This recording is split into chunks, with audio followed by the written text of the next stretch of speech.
Russell viper এক আতঙ্কের নাম। বাংলাদেশের প্রতিটা মানুষের, প্রতিটা পরিবারের ঘুম হারাম করে দিচ্ছে। আসলে কি এই সাপের ধ্বংসন থেকে বাঁচার কোনো উপায় নাই ইসলামে? হ্যাঁ, অবশ্যই আছে। ইসলামে সব কিছুর সমাধান আছে। আল্লাহ তাআলা তার নবীর মাধ্যমে এই বিষাক্ত সাপ, তত বিষাক্ত যত কীটপতঙ্গ আছে সব কিছুর দংশন থেকে, তার ক্ষতি থেকে বাঁচার মাধ্যম এবং উপায় বলে দিয়েছে।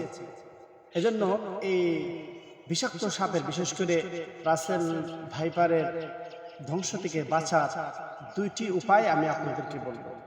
এই দুইটি উপায়ে আপনি রাসেল ভাইপার বা বিষাক্ত সাপের দংশন থেকে বাঁচতে পারবেন। যদি আপনাকে দংশন করে, তবেও ইনশাআল্লাহ আপনার কোনো ক্ষতি হবে না।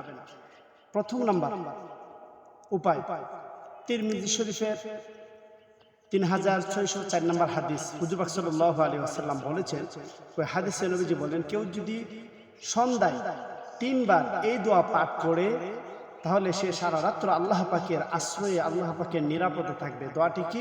আউযু বিকালিমাতিল্লাহি তাম্মাতি মিন শাররি মা খালাক, আউযু বিকালিমাতিল্লাহি তাম্মাতি মিন শাররি মা খালাক। সম্মানিত ভিউয়ার্স, আপনারা এই দোয়াটা শিখে নেবেন।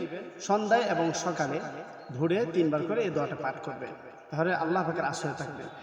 আরেকটা উপায় হচ্ছে নাসাই শরীফের 5428 নম্বর হাদিস, হুজুর পাক সাল্লাল্লাহু আলাইহি ওয়াসাল্লাম বলেছেন, যে ব্যক্তি সকাল এবং সন্ধ্যায় 3 বার করে 3 কুল, অর্থাৎ কুল হুয়াল্লাহু আহাদ, কুল আউযু বিরাব্বিল ফালাক, কুল আউযু বিরাব্বিন নাস, এই 3টি সূরা পাঠ করবে। প্রত্যেকটা সূরা 3 বার করে হুজুর পাক সাল্লাল্লাহু আলাইহি ওয়াসাল্লাম বলেছেন, সে সকাল এবং সন্ধ্যায় যদি পাঠ করে, তাহলে সারা দিন সে আল্লাহ পাকের নিরাপদে থাকবে।